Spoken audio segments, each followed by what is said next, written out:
के तपाईँ पनि एउटा यस्तो ल्यापटप खोज्दै हुनुहुन्छ जसले गेमिङ पनि राम्रोसँग चलाओस्, भिडियो एडिटिङ पनि स्मुथ गराओस्, तर डिजाइन चाहिँ बल्की नभई स्लिम र प्रोफेसनल देखियोस्, र त्यो पनि बजेटभित्र?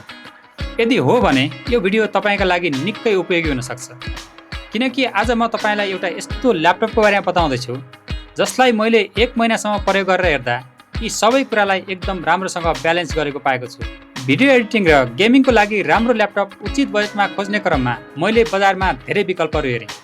मेरो मुख्य आवश्यकता थियो कम्तीमा इन्टेल कोर i7 13th जेन processor, 16GB DDR5 RAM, 512GB जेन 4 SSD र NVIDIA RTX 4050 GPU, साथै भविष्यमा ऱ्याम र SSD अपग्रेड गर्न मिल्ने सुविधा।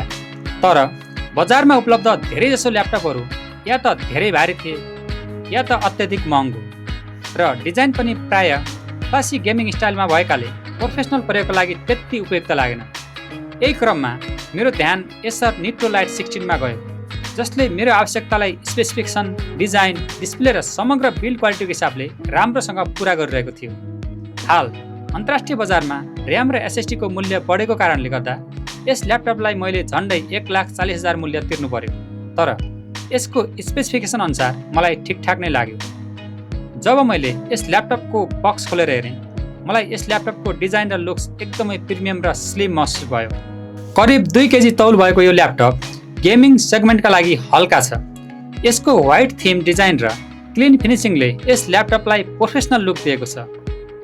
प्लास्टिक बिल्ड भए पनि क्वालिटी राम्रो छ, तर लामो समय टिकाउन अलिकति केयर गर्न आवश्यक हुन्छ। सामान्य गेमिङ ल्यापटपहरू जस्तो भारी र आक्रामक डिजाइन नभई यो ल्यापटप मिनिमल र क्लिन डिजाइन चाहने प्रयोगकर्ताका लागि एकदमै उपयुक्त छ।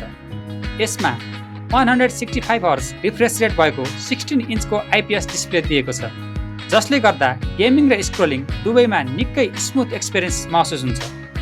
यस RGB पेस्ट प्यानल भएकोले कलर पनि राम्रो देखिन्छ, तर प्रोफेसनल लेभलको 100% कलर एक्युरेसी चाहिने हाई एन्ड कलर ग्रेडिङ प्रयोगकर्ताका लागि भने यो ल्यापटप अलि उपयुक्त नहुन सक्छ।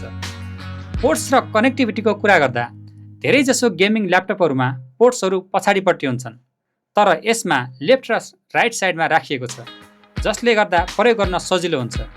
लेफ्ट साइडमा USB Type-C, HDMI 2.1 र USB Type-A पोर्टहरू छन् भने राइट साइडमा USB Type-A, इथरनेट पोर्ट र 3.5mm हेडफोन ज्याक दिएको छ। साथै यसमा Wi-Fi 6 सपोर्ट रहेकोले स्टेबल र फास्ट इन्टरनेट कनेक्सन हुन्छ। पर्फर्मेन्सको कुरा गर्दा इन्टेल कोर i7 13th जेन processor, NVIDIA RTX 4050 6GB virtual RAM, 16GB DDR5 RAM र 512GB जेन 4 SSD को कम्बिनेसनले यसलाई निकै पावरफुल बनाएको छ। मैले DaVinci Resolve 20 मा 10 देखि 15 मिनेटको फोके भिडियो एडिटिङ गर्दा सामान्य कामहरू स्मुथ चले, तर हेभी कलर ग्रेडिङ गर्दा कहिलेकाहीँ हल्का ल्याग देखियो, जुन यस सेगमेन्टको ल्यापटपहरूमा सामान्य मानिन्छ। मल्टिटास्किङमा multiple tabs, YouTube, AI tool चलाउँदा पनि कुनै समस्या आएन र सिस्टम फास्ट तथा रेस्पोन्सिभ रह्यो। गेमिङमा पनि RTX 4050 भएकोले हाई सेटिङमा धेरै मोडर्न गेम्सहरू राम्रोसँग खेल्न सकिन्छ र DLSS जस्ता फिचरहरूले पर्फर्मेन्स अझ इम्प्रुभ गर्छ। कुलिङ सिस्टमका लागि यसमा ड्युअल फ्यान सेटअप दिएको छ, जसले हेभी काम गर्दा अटोमेटिक रूपमा फ्यान स्पिड बढाएर हिट कन्ट्रोल गर्छ। लामो समयसम्म काम गर्दा पनि ओभरहिटिङको समस्या खासै देखिएन, तर फ्यान नोइज भने अलिकति सुनिन्छ, जुन गेमिङ ल्यापटपमा सामान्य कुरा हो। ब्याट्री लाइफको कुरा गर्दा यो पर्फर्मेन्स फोकस ल्यापटप भएकोले सामान्य प्रयोगमा करिब 3 देखि 4 घण्टा मात्र चल्छ, र गेमिङ वा भिडियो एडिटिङ गर्दा अझ छिटो ब्याट्री ड्रेन हुन्छ। त्यसैले हेभी काम गर्दा चार्जर जोडेर प्रयोग गर्नु राम्रो हुन्छ। यसमा 100 वाटको फास्ट चार्जर दिएको छ, जसले छिटो चार्ज गर्न मद्दत गर्छ। साथै ऱ्याम र SSD दुवै अपग्रेड गर्न मिल्ने भएकोले भविष्यमा पर्फर्मेन्स बढाउन सजिलो हुन्छ, जुन यस ल्यापटपको सबैभन्दा ठुलो एडभान्टेज हो। ओभरअल रूपमा हेर्दा यदि तपाईँ बजेटभित्र video editing, gaming, multitasking, coding र अफिस कामका लागि स्लिम र प्रोफेसनल डिजाइन भएको पावरफुल ल्यापटप खोज्दै हुनुहुन्छ भने एसर निट्रो लाइट 16 एकदमै राम्रो विकल्प हुन सक्छ। तर यदि तपाईँलाई better battery life, metal build वा हाइली एक्युरेट कलर डिस्प्ले चाहिन्छ भने तपाईँले अझ हाई एन्ड विकल्पहरू विचार गर्नुपर्ने हुनसक्छ। त्यसो भए तपाईँको मनमा लाग्न सक्छ, यो ल्यापटप कसको लागि उपयुक्त हुन्छ त? यदि तपाईँ एक स्टुडेन्ट, कन्टेन्ट क्रिएटर वा क्याजुअल गेमर हुनुहुन्छ र तपाईँलाई ब्यालेन्स पर्फर्मेन्स चाहिन्छ भने यो राम्रो चोइस हुन सक्छ। तर यदि तपाईँ हार्डकोर प्रोफेसनल एडिटर वा हेभी गेमर हुनुहुन्छ भने अलि माथिल्लो सेगमेन्ट रोज्नु नै उपयुक्त हुन्छ।